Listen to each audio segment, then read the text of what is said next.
Good afternoon, everyone. Thanks for keeping the fidelity by joining us in this 12 p.m. bilingual newscast on Equinox Television. Good afternoon to you. Bon après-midi à vous, Innocent Nazé. Mesdames et messieurs, bon après-midi à toutes et à tous. Et merci de rester fidèles sur Equinox Télévision. Ouvrons cette édition du journal par cette grève à l'Institut privé bilingue Petou à Yaoundé. Les enseignants revendiquent le paiement des salaires des mois d'avril et mai 2020. L'administration de l'établissement explique que l'école ayant été fermée suite aux mesures barrières édictées par le gouvernement contre le coronavirus, les salaires d'avril et mai ont été reportés au mois de juin et juillet prochain. D'autres précisions dans ce reportage de Aïk Cyril et Rodigungassi. Le torchon brûle entre le personnel enseignant et l'administration du collège privé bilingue Petou à Yaoundé. Au centre de la discorde, le non-paiement de 2 mois de salaire. Je constate, à ma grande surprise, que le fondateur décide de ne pas payer le salaire parce qu'il estime qu'on était en congé pendant le temps de confinement. Et c'est ce qui me surprend. Les enseignants affirment que c'est le 2 mai dernier seulement qu'ils ont été informés qu'ils ne percevront pas leur salaire des mois d'avril et mai 2020 pour cause de fermeture des écoles suite aux mesures barrières édictées par le gouvernement contre le coronavirus. Nous avons constaté avec beaucoup d'amertume le 2 mai, qui est la date régulière à laquelle nous percevons nos salaires, que nous ne devons pas avoir de salaire ce mois. Nous n'avons jamais été avertis de cette situation et nous avons donc décidé d'aller à la rencontre de monsieur le principal qui nous a fait comprendre qu'il était question pour tous ces enseignants de ne percevoir le salaire qu'à partir du 2 juillet. Mais l'administration de l'école parle plutôt d'un glissement de salaire. Les enseignants n'ayant pas été en activité en avril et mai, les salaires de ces 2 mois sont reportés à juin et juillet 2020. C'est-à-dire que nous avons une convention, nous entendons sur 9. Sur 9, ça veut dire de septembre à mai. Maintenant que avril et mai ne sont pas, mais qui semblent se substituer par juin et juillet, il n'y a pas de crainte. Je crois que toutes les batteries sont en charge pour que, n'est-ce pas, nous puissions encadrer pédagogiquement et surtout salarialement le personnel, n'est-ce pas, pendant les 2 mois qui restent pour couvrir les 9. Voilà ce que nous leur avons dit. L'explication peine à convaincre les enseignants qui ont choisi de manifester dans la cour de l'établissement pour revendiquer le paiement des 2 mois de salaire. Lutte contre la propagation du coronavirus, le gouvernement s'octroie un stock d'équipements composé de respirateurs, thermoflash, masques et autres. Les équipements destinés au personnel de santé sont acquis à hauteur de 3 milliards de francs CFA grâce à la coopération entre le Cameroun, le PNUD et la Banque mondiale. D'autres précisions dans ce reportage de Aïk Cyril et Rodingassim Plus.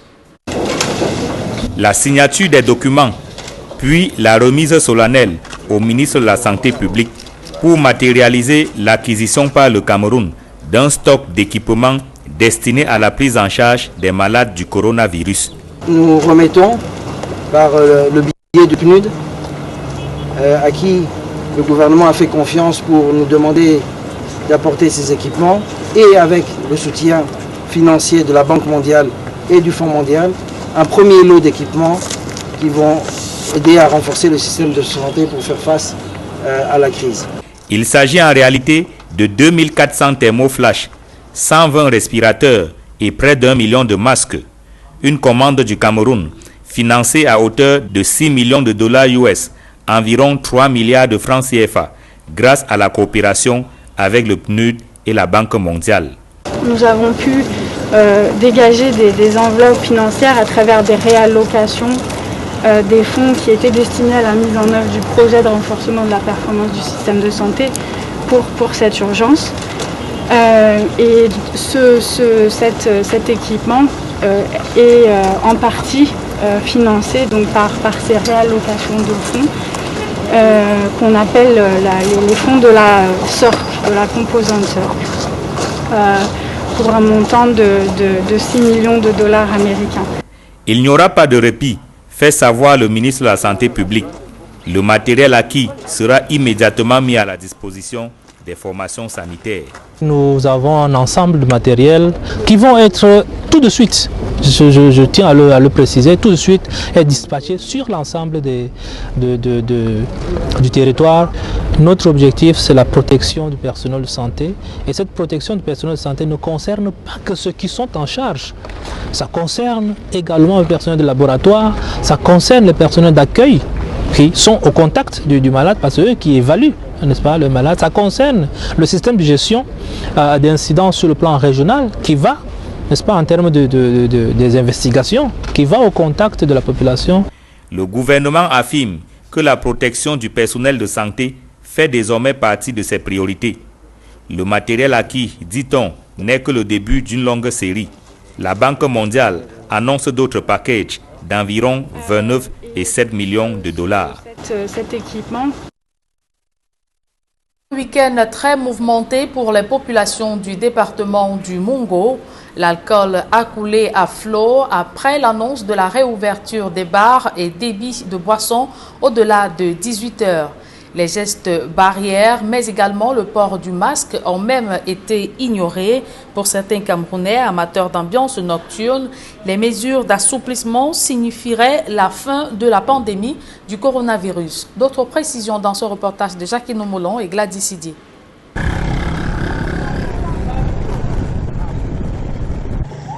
Le département du Mungo renoue avec l'ambiance de nuit dans les débits de boissons et autres snack-bars. Des personnes pratiquement déchaînées se défoulent sur la piste de danse. Les tables sont inondées de bouteilles de bière. L'on célèbre la levée de la mesure gouvernementale. C'est surtout sans se soucier du coronavirus qui est toujours pourtant présent. Pas de masque de protection, les uns et les autres sont entassés en toute inconscience et insouciance. Tout va bien. C'est du moins ce que répètent ces fêtards qui ont pratiquement l'impression d'avoir été libérés d'une prison.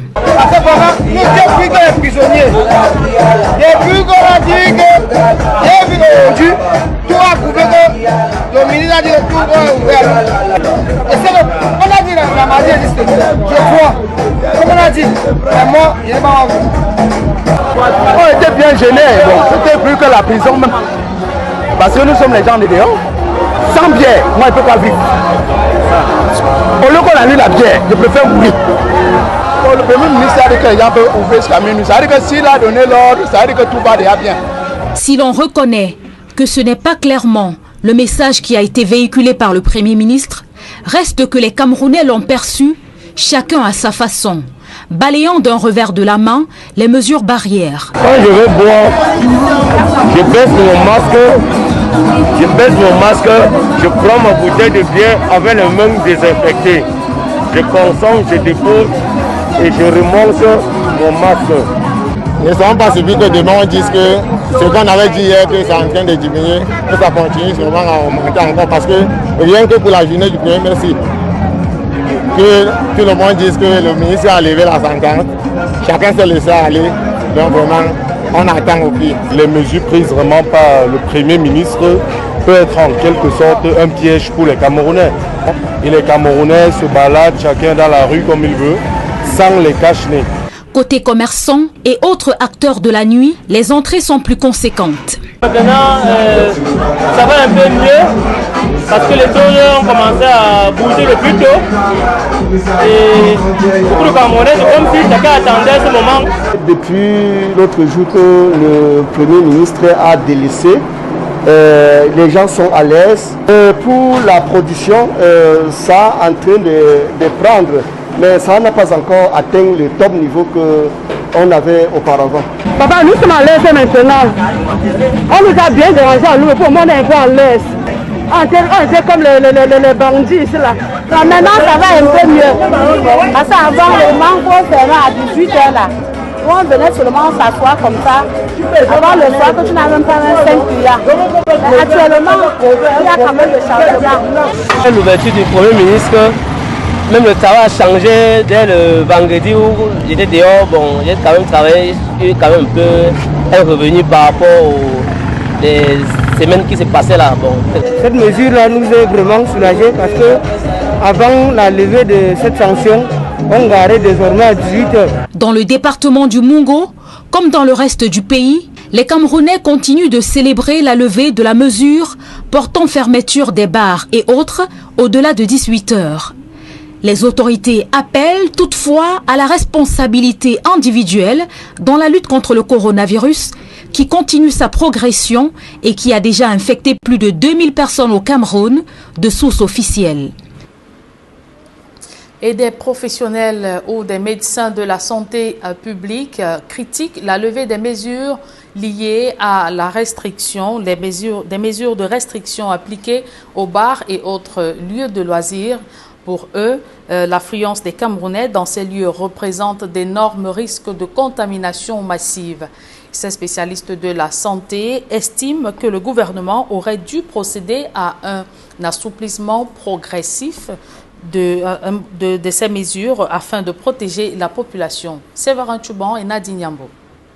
Sur ces images prises dans le département du Mungo au lendemain de la levée des mesures de restriction appliquées aux snack-bars, débits de boissons et autres espaces de loisirs, des jeunes et moins jeunes agglutinés pour consommer. Une ambiance de fête à haut risque d'après des médecins de santé publique. Vous voyez, on est en situation où vous ne pouvez pas dire à 100% que ça va créer une augmentation des cas, mais vous ne pouvez pas non plus dire que ça ne va pas créer une augmentation des cas. C'est le risque qu'il faut regarder. On peut regarder le risque.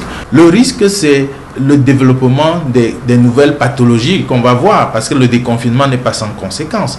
Mais juste en regardant le risque, il y a un peu de légèreté dans l'action qu'on a posée. Le risque de contamination est d'autant plus élevé que les Camerounais qui fréquentent ces snack-bars et boîtes de nuit sont généralement sans masque, exposant de ce fait leurs proches. Les gens sont habitués à ce mode de vie, c'est une question de culture. Je peux vous garantir qu'il y a beaucoup, c'est par naïveté. Personne ne veut mourir, mais il y a une naïveté qui est encouragée par ceux qui sont censés guider les gens. Au niveau des Camerounais, il y a une part de responsabilité, c'est eux qui se comportent de la manière dont on décrit, certes. Mais il faut quelqu'un pour les aider dans ça. Qui va remettre de l'ordre? À supposer que tous les Camerounais décident d'aller dormir au bar jusqu'au matin. Qui va venir leur dire que ça ne va pas? C'est le gouvernement, c'est bien l'autorité publique. Si le gouvernement explique vouloir alléger l'impact économique de ces mesures sur les entreprises du secteur privé, les spécialistes de la santé estiment que cet assouplissement aurait pu se faire de façon progressive et non brutale. Les gens qui ont été dans un style de vie sédentaire pendant un mois et plus ne peuvent pas subitement se jeter dans un rythme de vie qui va à 100 à l'heure. Il faut un rythme progressif qui va être mesuré par rapport aux activités essentielles de la société. Le déconfinement aurait pu se faire de façon progressive en ouvrant les activités essentielles dont je ne pense pas que les bars font partie. Et même si on devait arriver au bar, il fallait être à mesure de définir à quelle heure on peut ouvrir d'abord et à quelle heure ça ferme. Parce que ça, on n'ouvre pas les bars à la volée. Avec cette pandémie du coronavirus, des médecins de santé publique appellent le gouvernement à tirer les leçons de cette situation en revoyant sa stratégie nationale de gestion des épidémies et pandémies. L'objectif ici est d'éduquer les populations sur les comportements et attitudes à adopter en cas de survenue d'une crise sanitaire. La suite de ce journal est en langue anglaise avec vous, Ino Senazé. Good day once again. Thank you, Julien. Good day once more. And to our viewers, good day as well. Thanks for staying with us. To begin straight away in the far north region of the country to talk about inmates of the Marwa Central Prison who have been told to keep the hope of regaining freedom one day, and they've been instructed to use the detention facility as a place to reflect and not a place where, or not to consider it as a dungeon. They were being spoken to by officials of an Italian company or corporation who handed them some material aids comprising foodstuff, notably vegetable oil and savon and many others.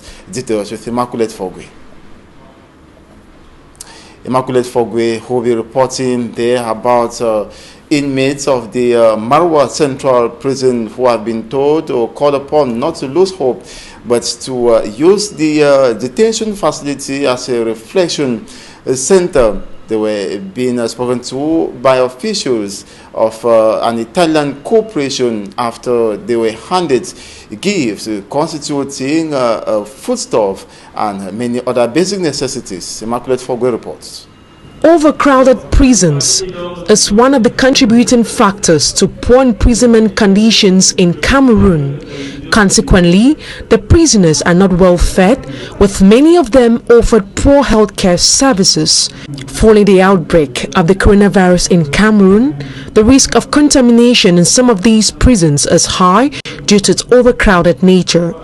It is against this backdrop that an Italian corporation known as Sente Gido donated consignment of gifts comprising of bags of rice, cartons of sugar, vegetable oil, to name but these, to prisoners of the Marwa Central Prison in the far north region of Cameroon. The Italian corporation saw it necessary to help these inmates. These items will help sustain them during this crisis period. We thought about how vulnerable they are, reason why we had to carry out the gesture. We have sewing machines here that will help them upgrade their creative skills. And this association is coming to our aid to give this important and necessary gifts to the inmates of the Marwa Central Prison. It's normal to be say we are joyful and happy. And on behalf of the inmates, I want to tell them that they should be aware that the external community is thinking about them. And the proof is this community that have brought these gifts to them. They are not forgotten or abandoned.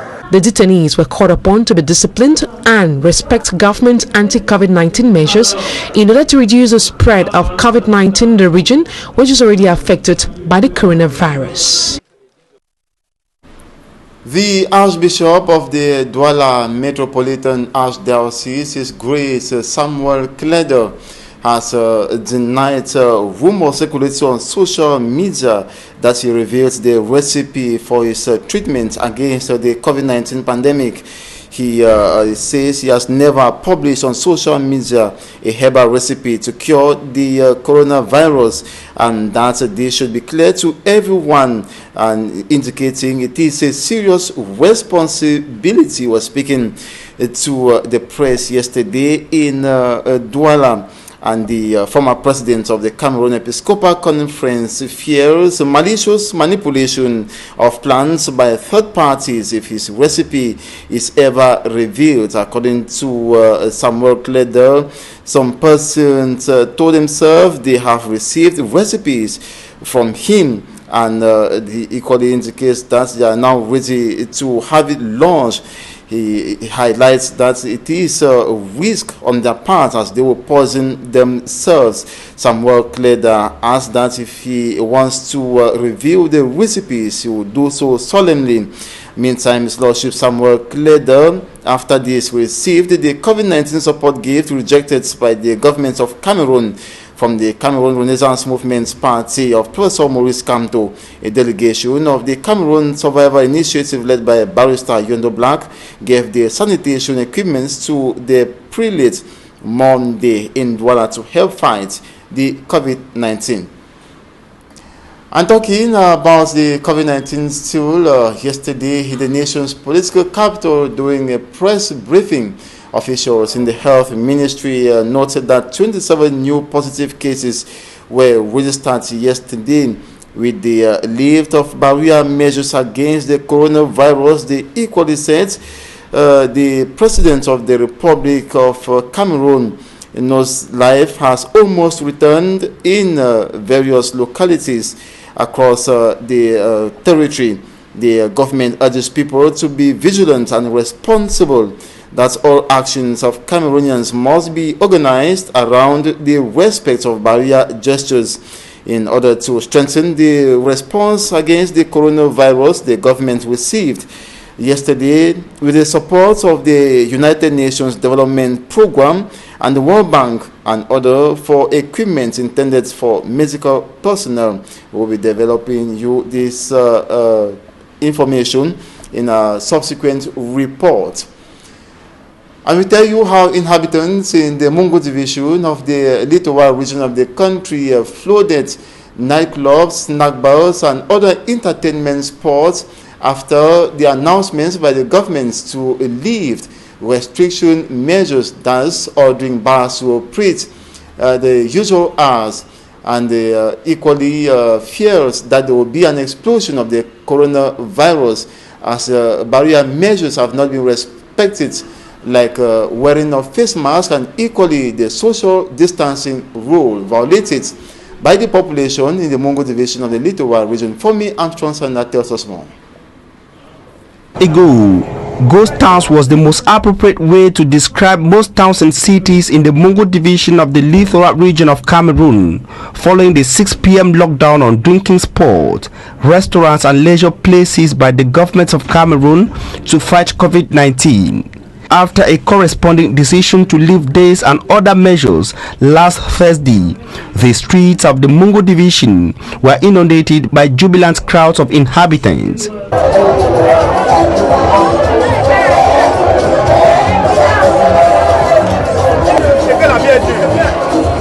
A comeback of inhabitants to the street, which according to local business operators is paying off.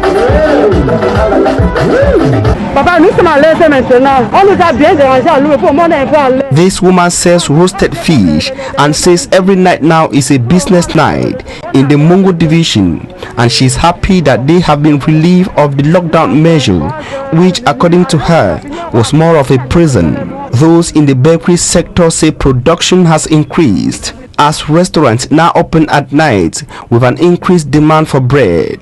This Cameroonian is in the commercial motorbike sector and says he is able to go home now with more than 5,000 francs each day to feed his family, something he could not do with the restriction of some activities at night. The joy is also highly felt by owners of nightclubs and snack bars in the Mungo division, who can now sell till the next day. The doors of nightclubs, snack bars and other public places in the 13 divisions of the Mungo division of the Littoral region of Cameroon flanked open, and inhabitants fight in gross disrespect of other preventive measures against COVID-19 put in place by the government of Cameroon. While many bottles of beers were consumed, the risk of contracting coronavirus increased as more and more people march in, sitting very close to each other without wearing face masks.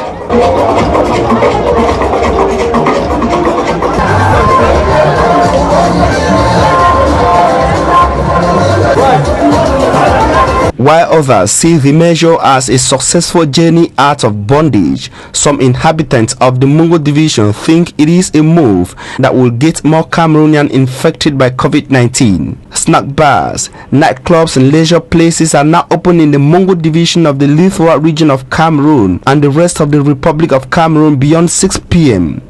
The major challenge of authorities is to get inhabitants respect social distancing and the wearing of face masks as they drink and dance day and night.